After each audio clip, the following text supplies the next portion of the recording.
Coogs House. All right, we got a fun, exciting game against Cincinnati this weekend. It's a rematch, so we got to talk about how the first one went and what to expect that will change some in the second matchup. A lot of basketball to get to in preparation for Saturday's big game, so let's get to it. You are Locked On Cougs, your daily podcast on the Houston Cougars, part of the Locked On Podcast Network, your team every day.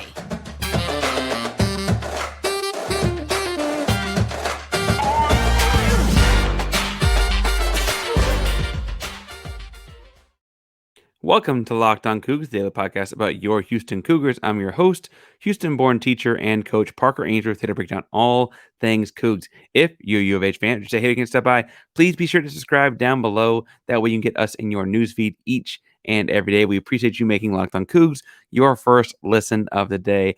Thank you so much for tuning into the YouTube channel. Again, we're up to like 485 on the subscriber count. Remember, at 500, Sparkle is giving away a little bit of a gift package to some fans. So make sure you A, hit subscribe so we get there, and B, comment and like, thumbs up, all those kinds of things with the video. If you can't think of anything after the Cincinnati game or after this preview of the Cincinnati game, and you're like, what am I going to comment? Tell us, if you go to a diner, are you a sweet food person or a savory food person? Now, in this preview of a second game against Cincinnati, because it went so well against UCF, we're going to do kind of the same format. The first segment is going to be a recap of how the first game went. The second segment is going to be a look at like what could go different. And then that third segment is going to kind of look at what Cincinnati's season has been like. It's not been quite as turbulent as UCF's has been as we go through these rematches. However, there are some interesting things to take away as we do it. Now, in this first segment, we're going to look at what happened in the first game. And I think a lot of people saw the first game as the Jarace Walker coming out party as far as scoring. Now, Jarace Walker, no cap, top 10 pick in the NBA draft this spring. Summer. I'm telling you right now, he's going to be one of the 10 best players in the world coming out at age 19. He's that kind of a guy, but we saw his scoring for the first time in full display in this game. He's more of a short roll playmaker in the Virginia game, but his scoring was on showcase. Lakin, their big fella at Cincinnati, was, kind of a more traditional center, got the matchup for Cincinnati. Did not go well for the Bearcats. More or less, they ran a lot of pick and pop and handoff type action to get Walker involved out at the perimeter, and Lakin looked at it like a fish out of water. Even in crashing the glass from that far away, Jarace kind of had his way with the big fella. What I thought was interesting too when looking at this was not just that Jarace had his own way in scoring, but the impact was that everyone else also got to feast a little bit because it pulled the big 6'10", 6'11" guy away from the basket for Cincinnati. And that's when you see like Juwan Roberts getting his baskets. That's when you see Tramon Mark getting his baskets because they can get into the lane a lot easier without having to worry about that. Jarace put on a show, and it was really, really pretty to watch. And what was interesting to see his defense intensify as you saw his offense dial up.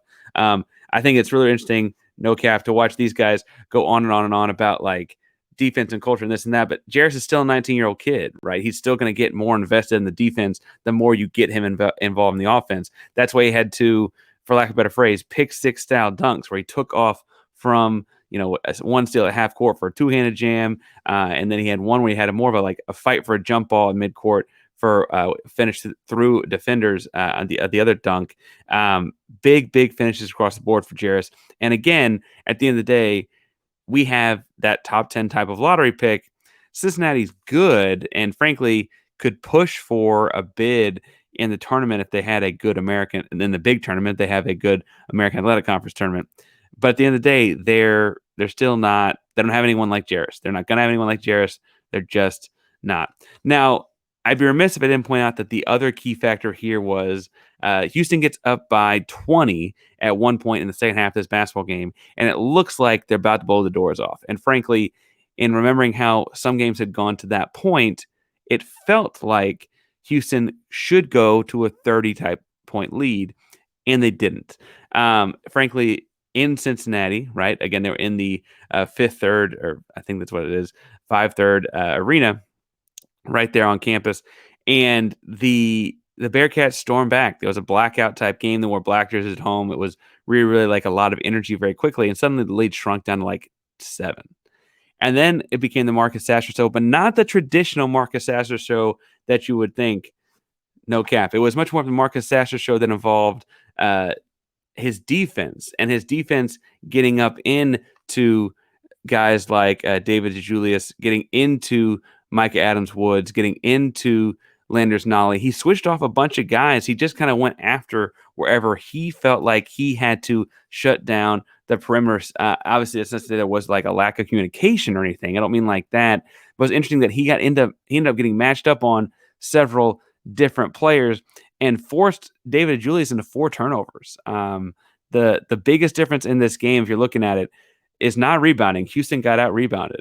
It's not shooting threes. The 3-point shooting was more or less even. Cincinnati shot 35%. Houston shot almost 38%. And if anything, Houston shot less of them. The difference were the turnovers. Houston had just 5, took great care of the basketball in a really impressive effort in, a hostile environment. Cincinnati had 16. Houston forced them to turn it over 16 times. And frankly, being in the teens for turnovers has kind of been the Achilles heel for Cincinnati all season long. And I just feel like if that's a trend that continues, we'll get into the preview segment in a second, but if that's a trend that continues, Houston should have a pretty easy path to victory in this one. Again, as a team, I also think it's worth pointing out that like Houston had 4 blocks, and while blocks are not necessarily turnovers, they're fairly similar in the impact. It takes away the basket, but also the 4 blocks led to like being scared at the rim for Cincinnati. Remember, there was like a play where it wasn't Lakin, it was another guy. It might have been Nolly. It was another one of their forwards, but he catches the ball in the lane and he feels Tramon Mark behind him. Right, he feels Tramon Mark barreling down his back, and he like pump fakes a what would have been wide open dunk because he's worried about how close Tramon Mark is. With the ultimate irony being that by the time he actually went up for the dunk after the pump fake, Tramon Mark was close enough to block the shot, right? And no cap, that Tramon Mark is an excellent defender, but not the kind of defender that I think is like a rim protector. That's just the impact of how much rim protection Houston has and the impact of their defensive intensity kind of changing the calculus for Cincinnati in shooting the basketball. The game did feel kind of helter-skelter early. No cap, there was a moment in the first part of the first half where I kind of felt like Houston might let it slip. To this point of the season, Houston had not lost a game in the American Athletic Conference. It was fairly early in that run, I guess, but it didn't feel like they were going to lose one for a while. And then they get to this game, and it's kind of back and forth. Like Cincinnati scores the first 5 points, the crowd's electric, the crowd goes crazy, and suddenly takes a couple Marcus Sasser threes to bring Houston back to 6-5. And then they kind of go on their run. And then Houston goes on their run. It goes back and forth, back and forth. And so it was that element in the first part of the game where it was a game of runs because basketball is one. But I was like kind of worried about like, could Houston ever pull away and get comfortable in Cincinnati? And then the second half, Houston extended out to 20 points, and it was 52-32. And I was kind of like, all right, that's probably the ball game. And then it shrunk down to, I believe it was 55-42. It very quickly shrunk down to 13, and they very quickly shrunk down to single digits. And it's like, oh my God, they're going to blow this. They're going to blow this.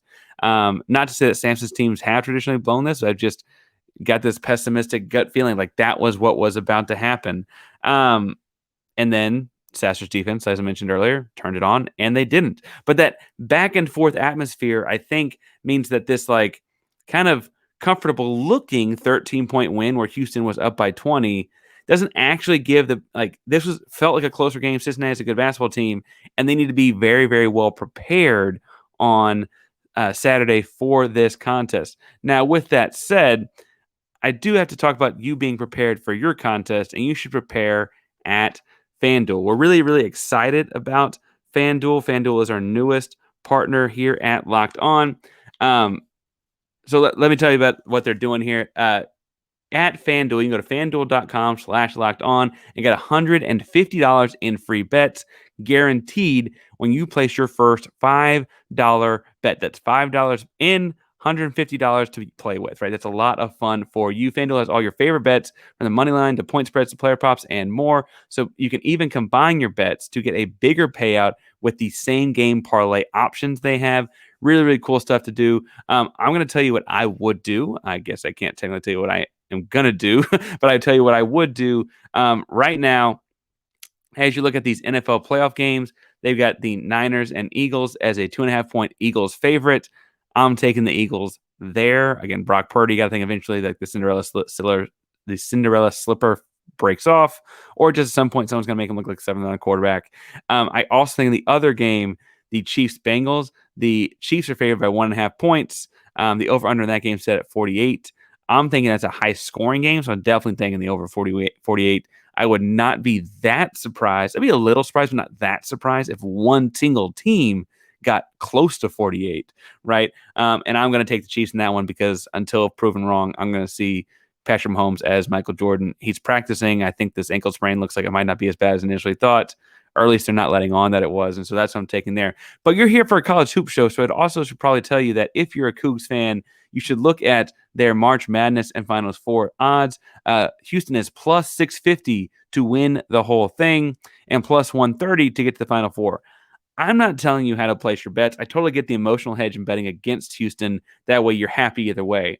But what I will say is if you're going to go at plus 130 to get to the Final Four, you should go ahead and put some money down on Houston winning it at plus 650 because we know that the games are happening in NRG Stadium just down the road. And thus, it's going to be home games in the Final Four. So if you're going to bet on Houston to get there, you might as well also double down and figure out some parlay way to get Houston to win the whole thing as well. That's my recommendation. My other recommendation is you do it at FanDuel.com and use code LOCKEDON to get $150 in free bets. Do it at FanDuel.com/LockedOn. All right. In the second segment, what I want to do a little bit is look at some stretches of the game where Cincinnati in the first game cut the lead down. And I worry they found some secret sauce. And I worry they found some secret sauce because both teams have a scouting report now. And both teams are prepared for what the other team looks like. Like, sure, you see Jarace Walker walking on the court for the first time ever, and it completely blows your mind. But the second time, you kind of know what he looks like, what he does, and those kinds of things. Houston took total advantage of this giant kid named Lakin in the first matchup. I should probably also tell you his first name, and his first name is Victor Lakin. I had to double check that to be sure. But they totally took advantage of Victor Lakin in the first matchup when he was defending because he couldn't stick with either Juwan Roberts or Jarace Walker from a perimeter perspective. And that's kind of the only guy they had that could muscle with Roberts or Walker, right? Especially with Walker. Jarace Walker's a Giants, right? But what they went to down the stretch to kind of cut into that lead and kind of chip away when they did was finding him in long rolls. So you think about pick and short roll where we were hitting Jarace Walker to be a creator. There's no creating in what Victor was doing. Victor rolls hard to the basket and posts up on the block and says, "Feed me." If you're going to slip this, if he doesn't slip it very well, but if you're going to try and ride the slip or whatever, it turns into a really easy seal for the big fella. You can't switch it because it gets your guard on the big guy. And bluntly, it's the kind of thing where he only had, I guess, 16 points. That was the second most on their team in this contest, the first contest that is. But the bulk of his points come down the stretch in the second, in like what would be the fourth quarter, the second half.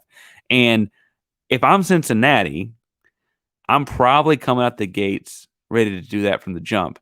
And if I'm Houston, that's the part of the game that worries me because you're going to anticipate that if it goes back and forth early with some energy stuff, you're at home this time, you ought to ride out the energy. Sasser will be feeling it, I'm sure, right?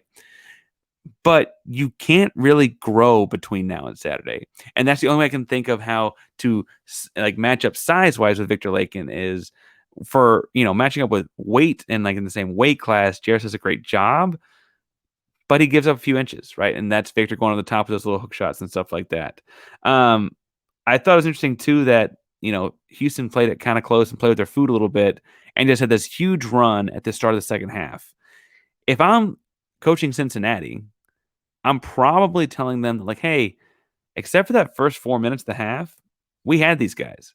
And you got to hope that as young as Houston is, we already beat these guys once. What is the big deal? Because there was, a lot of that basketball game that Cincinnati can feel like they won 4-minute chunks of.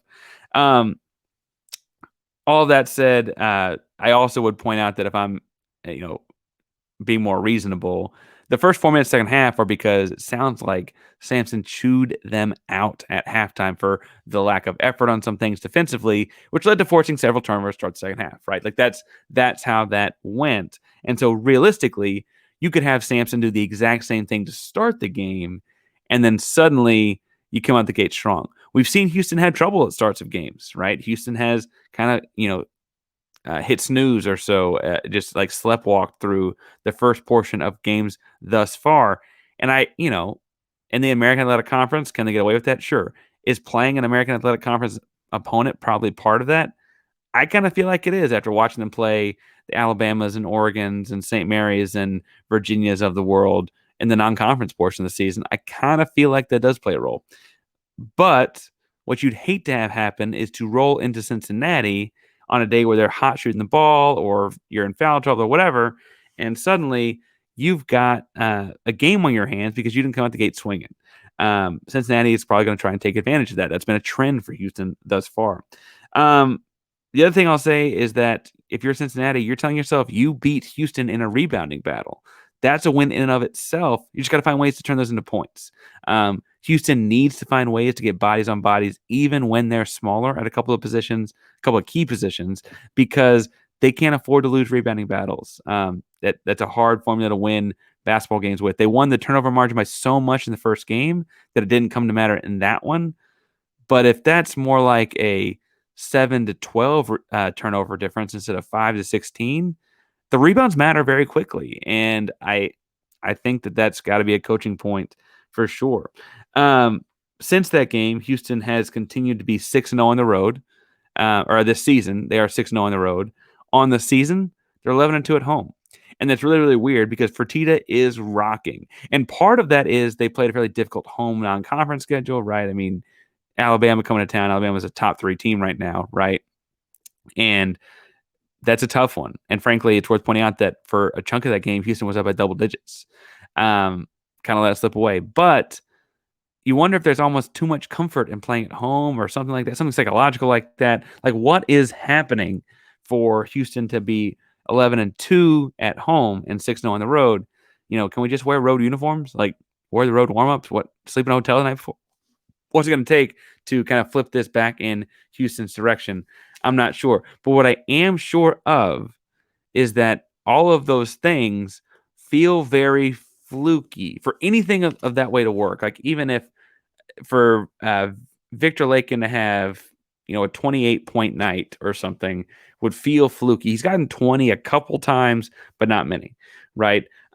For the rebounding battle to swing Cincinnati's way twice feels kind of fluky, especially if like the turnover margin shrinks somehow because Cincinnati does like to turn the ball over some. That would feel kind of fluky. For Houston to come out flat on a Saturday game in Fertitta, big time recruiting weekend for all the other sports, that would feel a little off-putting as well. I think that Houston should be ready to play. Worth pointing as far as getting ready to play goes, reporting from practice on Thursday, looks like after traveling back from a game in Florida on Wednesday night, Thursday was more or less get some shots up and get off your feet for the guys that are in the real rotation and were in the rotation in Orlando. And I have to say, like, that's probably smart. They play again Saturday in an early afternoon game, and that's just not a whole lot of time between getting off the plane from Florida and getting on the hardwood versus Cincinnati. So Friday, I'm sure will be a lot more game prep scouting and film work and a lot of individual skill work for the guys that need it and want it. But I would imagine that that's the kind of game where you haven't had a full speed practice in between. That could hurt Houston. It could help Houston, right? If you're Cincinnati, make sure I got my date right here. Their most recent game was like last week, right? They've got a lot of time to prepare. They got a lot of time to think about this, right? They played Memphis last week in a very close loss, 68-75. And in our third segment, we're going to go through each game that Cincinnati has played since the Houston game and kind of how those have gone and how Houston can make sure they don't happen to us. So, like I mentioned, Cincinnati, since playing Houston, has played East Carolina. They won big. SMU, they won close. South Florida, they won, I'd say, big. And then Memphis, they lost close. Now, across the board there, that's a 3-1 record in the American Athletic Conference. And coming into Houston, they were, what is that, 2-1 as well. So, like, they're still sitting fairly high in the rankings or in the American Athletic Conference standings. However, I think that there's something to take away from how Cincinnati was able to play in these games. And it's interesting to me because going to Victor Lakin, the thing that worked in the second half against Houston was not actually the way they did it against these other teams. They blew out ECU, right? East Carolina did not stand a chance. Part of that blowout was not Victor Lakin, who had just 8 points, but that they were able to get easy and open threes on driving kicks. They shot over 50% from beyond the 3-point line. If they shoot over 50% from beyond the 3-point line on Saturday, Sampson will be bald on Sunday from pulling his own hair out. There's just no way that Sampson stands for that. That's not the kind of team Houston is under Sampson. It's not the kind of team Sampson runs.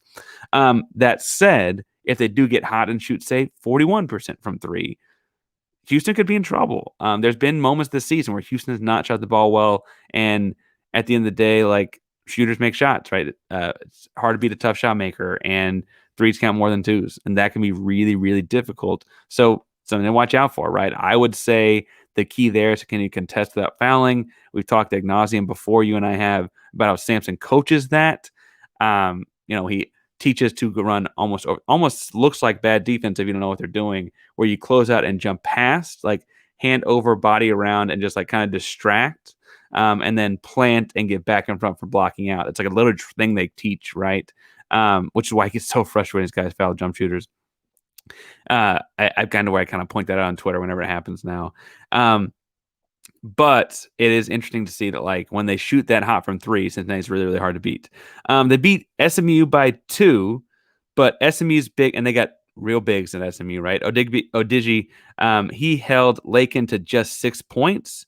However, Adams, Woods, and Nole had 16 apiece. And in that game, while Odigi and Victor Lakin had this like back and forth kind of battle for scoring, they both kind of took themselves out of it.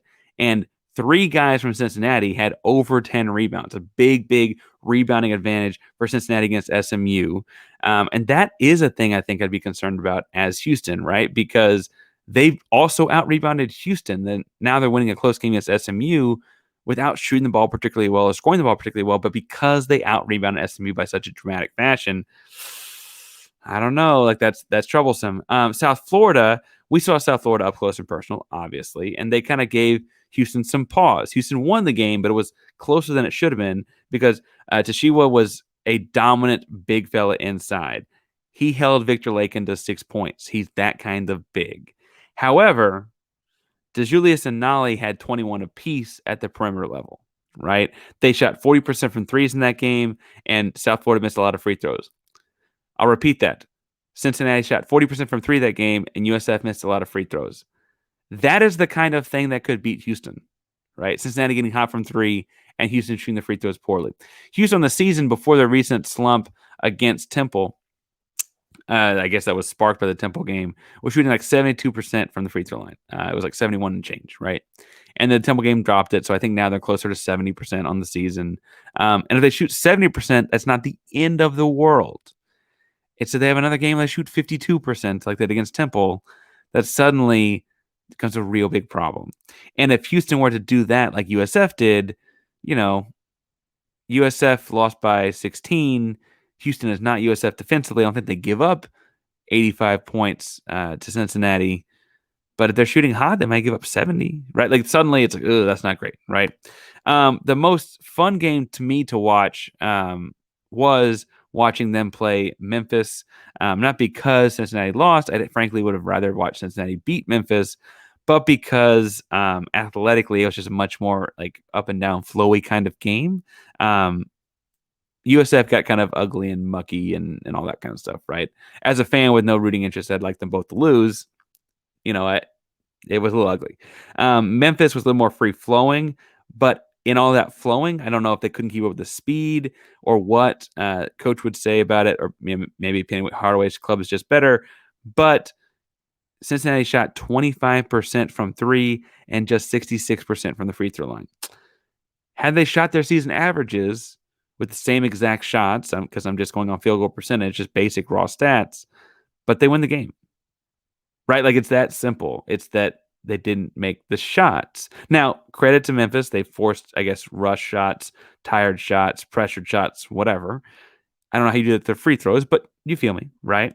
But in that game, which is the game immediately preceding our game, and it was about a week ago, Victor Lakin had a great game. 22-10 on a very efficient night shooting the ball. He was a dominant force on defense as well, deterring a lot of shots in and around the basket. Now, I think we can pull him away from the basket, like I said, in the first and second segments, but he could get 20. And I would be worried about that because they kind of saw that happen in the latter part of the second half. And clearly, against Memphis, they went back to it. And, Landis Nolly had 18 points. DeJulius had 15 points. Like, they had other guys contribute. And schematically, they run fairly simple stuff to make sure they weave guys open for catch and shoot threes on driving kicks. But if they're driving and dropping it off, or driving, kicking, and entering to Lakin, suddenly I do get a little worried about them slowing the game down, ugly it up, mucking it up that way. Now, ways to combat that, because that's what I guess they may end up doing. It would be, first, I would say, let's see what Reggie Chaney looks like, because he did practice, it looks like, on Thursday. And let's see what Javier Francis looks like, because he's crazy long. And frankly, let's put the two of them and Roberts and Walker all on him for various times and kind of say, hey, they each got 5 fouls. Let's just make sure at least two of you don't get all the way to 5. And let's just rough him up a little, and not with any intention of hurting, but just make him more tired, wear him out physically over the course of the basketball game, because athletically he had trouble keeping up with Jarace in the first game. And that kind of makes me think that they can also out-athlete him in defending him, even if it involves a little bit of physicality. Not in a malicious way, just in a, welcome to Houston kind of way. The other thing I have to say here is that you'll probably need some points from your own backcourt, because a lot of scoring, even when Victor Lakin has his good nights, a lot of scoring for Cincinnati comes from their guards and small forwards, not necessarily more traditional power forwards, but like their perimeter guys. And Houston's going to need that 14-15 from Sasser at least. Houston's going to need that 10 to 15 from Jamal Shead. Houston's going to need some points on the bench from either Emanuel Sharp or Terrance Arceneaux, or maybe both, right? Houston's going to need those kinds of things. And as I watch this game, I'm looking for, where do those come from? I'm fairly confident what I'm going to get from Sass, and I'm fairly confident I'm going to get from Shead. And I hope to see Tramon Mark get back to that 14-15 spot. He's been down like 8-10 a couple games in a row. The matchup shift, right? For what it's worth, against Cincinnati, he had a very good game scoring the basketball. So maybe it's his turn again, right? You can't change who you got. But I'm looking for what comes next and who the guy to come in is. I'm looking forward to talking a lot about it. You can talk to me all about it on Saturday at Painsworth 512 PAINSWORTH 512 on Twitter, Instagram, Be Real, TikTok, all your social media handles. One quick note on the game: I typically do a game thread of my thoughts in tweets, so like half serious thoughts throughout the game. On Saturday, I will be coaching at the start of the game, and so I will start it from the start, but that will be after you've probably started it live. So if my game thread on Twitter looks late, it's probably because it is. But I'll be game threading and talking about the game on Saturday. With that said, I'm looking forward to watching this one, because I think this is a fun program, and this is another matchup where both teams are heading into the Big 12 next season. So it's, we're both along for the ride. They're along for our ride, I guess I should say, in that sense. Again, all those things at Painsworth 512. Happy to talk all things Cougs, Rockets, Astros, Texans, sneakers, hip hop, whatever you want. Also, if you're looking for a second listen of the day, I'm going to recommend Locked On College Basketball. Andy and Isaac do a great job. On Wednesday's episode, Andy talked to a familiar face to you if you've been tuning into the show, Zach Farmer. We had Zach Farmer on to preview the St. Mary's matchup. They had him on to talk about being in the West Coast Conference, as Gonzaga and St. Mary's are, and kind of the uphill climb to make the tournament. I think it's worth pointing out they had a pretty good argument to say that St. Mary's may win that conference this season, and that'd be another conference champion that Houston beat this season. So go check it out, hear the argument, and then gloat about beating a potential conference champion. Thank you all so much for tuning in to Locked On Cougs today. Locked On Cougs is a proud member of the Locked On Podcast Network, your team every day. Go Cougs.